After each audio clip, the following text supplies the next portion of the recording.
Emakhosini, ngiyanibingelela nina nonke lapha emakhaya.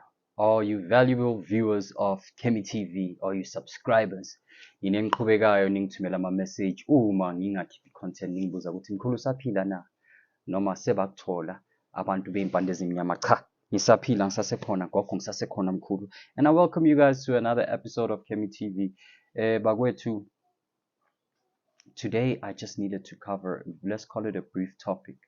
Kodwa, through a few of my last readings, I felt ukuthi it's necessary ukuthi I must touch on this topic because greater most of the time abanye abenu abaningi nivalwa from childhood. Abaningi abenu nivalwa manivakashele abomalume, abo-anti, abomamncane, ningazi ukuthi nidliswe ini noma nilaliswa kuphi. Hence why today's topic is protect yourself spiritually from jealous family before it's too late. Kuningi bakwethu, and kuyenziwa ngendlela eyiningi. Abantu bayathwetshulwa, amadlozi ayathwetshulwa, imsamo iyavalwa, abantu bayathwala bangatshelanga the rest of the family. Kuphakame bona, nina nisale niphansi. So, what causes this? It's family members that don't want you to progress, family members that are envious of you, family members that want their kids to progress and nobody else in the family. Ukuthi kuqame bona. A mindset that is weak, a mindset that is futile. Omunye umuntu akuzondele nje ukuthi inkosi yami ubhakile. You brought a beautiful child into the world. Athi ngeke ngoba mina ngizala i-grenade. Ngifuna ukuthi lo wasafari ngifuna ukumgadla ngeyiqhitho ngicede ngaye. By the time abambu 18 angaboni ukuthi uya kuphi, abe isidakwa, abe unyawupe. And so today we are coming with a warning. We are coming with guidance. So ngilaleliseni le episode le. Mkhulu, what are you on about? Are you just fear-mongering? Guys, sometimes the greatest danger to your spirit doesn't come from strangers. It's something you must accept when you're African. Instead, it comes from your own blood. It comes from your own family. Umuntu ongakuthandisisi nje alokahleka nawe ukuthi akakuthandisisi, akakufiseli okuhle. Even if you do well, they never want you to do better than them, and if they have nothing, they want you to have nothing as well. Jealousy within families is real. Envy within family is rife, and it is real. Lokhu kuyaziwa, baningi abafikayo la bagadla abomalume, abavalwa abo-anti, abavalwa abomamncane, abavalwa abobabomncane, izinto ezinjalo. Umamkhulu has a qualm. So this is an episode to say, vuke maqandeni. It poisons loves, it poisons love, it blocks blessings, it destroys your peace. So today I'll show you how to protect yourself and how to be cognizant of ukuthi kuziyakhala ke manje. They are after me. Spiritual signs of jealousy in the family. Mawuya khona, ezinye izinto ozozibona ukuthi when you are around them or mawuya khona, you feel drained after the interaction. There's nothing positive that comes out of the interaction. Watch how they joke around you, because jokes at times hide truth. Umuntu mawufika kuye ugcoke icathulo ezisha athi hey akufani, at least uyathenga kuhlekwe ngathi uyajoka, kanti they are jealous whenever you have something new, whenever you are doing better. So watch out for how you feel after you've been around them. Be sensitive to their energy. You will pick up. Envy and jealousy smells like inyawo. Umuntu onesikhwele, umuntu ongafuni ukubona uqhubekela phambili, makakhuluma nawe umlomo wakhe unuka inyawo. You can smell it intuitively, not literally. You can sense it energy-wise. Deep down, they downplay your success, but they'll mimic your ideas. Be careful of who you share things with, ukuthi utshela ubani ini. Ngoba abanye abantu abathakathi ngemithi, bathakatha ngendlebe nangenhliziyo, bakubamba ngenhliziyo. Before ubuthakathi manifests physically, you must know ukuthi umuntu bekathakatha vele ngenhliziyo, umuntu onjalo bekakhohlakele enhlizweni. You have strange dreams after you interact with them, whether through phone calls, whether through face-to-face, whether on WhatsApp. When you interact with them, idlozi lizokuxwayisa. Idlozi lizokwazisa ukuthi tata lo muntu lo sisafuna ukudila naye. Sicabanga ukumlanda next week, kodwa kwamanje ngaphambi kokuthi amoshe kubonakale ngempela gada lo muntu lo ufuna ukukuchitha. Ucheck efonini nje, uyakufonela nje, akuthinta, akubuza ukuthi hey kuhamba kanjani, hey ubuso bakho bunjani, hawu ubuso bami bunjani. Why? Because ukuphonse ngesichitho ese lunch bar ukuthi uvele lunch bar ebusweni. So gada ngabhayizi mkhulu, wohlala ufocusile mkhulu, wohlala ufocusile. Once you interact with them or you get close to them, you'll either find izinto zakho zingasaqhubekeli phambili. Once you share good news with them, uzobona izinto zakho zibopheka.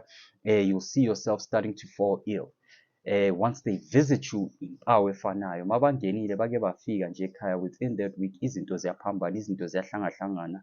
It's because abanye bathi sengikhumbula ukuphuza itiye nawe Squeezer, ngikhumbula ukuphuza itiye nawe nabafana bakho Squeezer, kanti ufike lapha ukuthi azochitha umuzi kabafowakhe, umuzi kamfowakhe. So be careful guys, you know, wohlala ufocusile. Watch your dreams, watch the energy you have around these people. But more than anything, iy'mpawu zizoba khona ukuthi umuntu ukhohlakele. Unless you're just spiritually disconnected, then angeke ubone ukuthi kwenzakalani. So what can you do to protect yourself? What can you do to ensure ukuthi umuntu onjalo, if they are vehement ukuthi baze noma kuzobe kunomsebenzi and you're gonna be interacting with them, do this ritual so that you feel protected. In case you suspect that a family member is spiritually attacking you, as usual, water is key. Water is the greatest medicine. Get me a bowl of clean water. Ungitholele igrof salt. Ungitholele ikhandlela elimhlophe.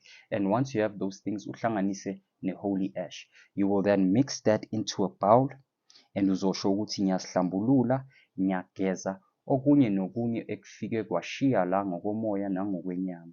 I'm cleansing myself of any negative energies which might have been left on me residually, knowingly or unknowingly, and I return it back to the earth. If uyafuna ungayenza ngekhandlela elimhlophe nelibomvu, kodwa nekhandlela elimhlophe liyasebenza, kodwa elibomvu expedites it ukuthi igadle lento le ibuyele kumnini wayo. And then uzogeza izandla, ugeze ubuso, ugeze ney'nyawo. And then uzothatha amanzi wakhona ungawatheli la ejaridini, uphume uyowathela estradini. Obusuke uchitha lo mkhokha, uchitha lento abazama ukuyenza kuwe, uyichithela ngaphandle. Ensure ukuthi bakwethu, these rituals are very basic.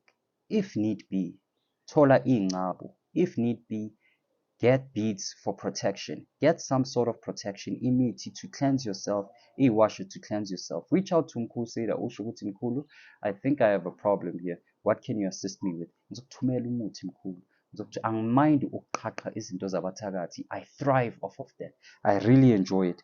So ensure ukuthi at least la uhamba khona, if awunaphondo, awunay'ngcabo azangoqiniso, awunantambo, awunabhidane, awunalutho, uwumuntu nje, ensure ukuthi nala uhamba khona, even if kunomsebenzi ekhaya, uyakhona. Ensure ukuthi you mix salt with impepho and with holy ash, and try and get maybe a protective stone, like a stone like tourmaline. Stone like tourmaline, a stone like dragon's blood. Gemstones are imithi eyamatshe. They work with vibration, they work with enhancing your aura, strengthening your aura, and protecting you. And then in this mixture that I said you must mix, ensure ukuthi you put camphor oil, or you put camphor ngaphakathi. Ugeze ngayo lapho, when you come back ugeze ngayo as well. And mawugeza ukhuleke mkhulu. Imithi ney'washo ziyakhulunyiswa. Usho ukuthi ngivikele la engikhona, ngicela ukuvikeleka, ngicela ukuhlambuluka.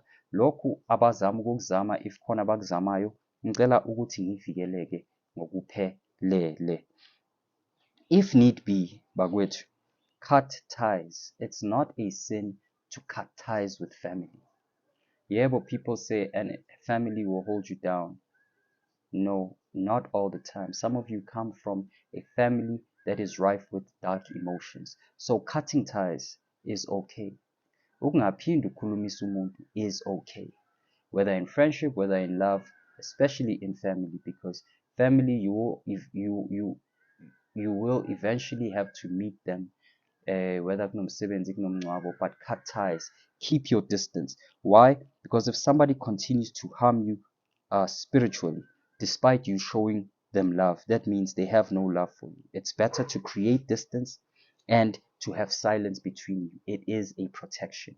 It is a precaution that is a protection. You can love them, but love them from afar. You can love them, but love them from afar. Do not let them get within your energetic space. But which walk away, walk away. It's not a problem to walk away. It's always a good thing to walk away. All right, especially if you're avoiding war. And unfortunately, if you can't walk away, ila isikhona esikudayisela sikhiphele imithi eyinduku ukuthi simgadle umuntu. If you want to gadla, reach out to me. Simshaye ngemithi.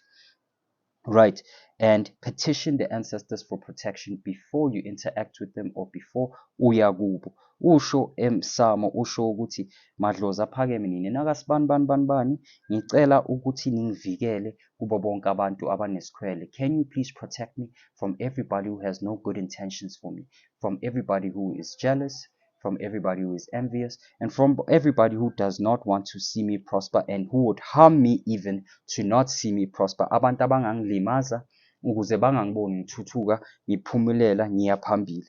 Let my spirit be covered in light. Ngiyembatheni madlozana, ngiyembatheni mathongo wami, ngihawukeleni Nkosi yami. Do these things.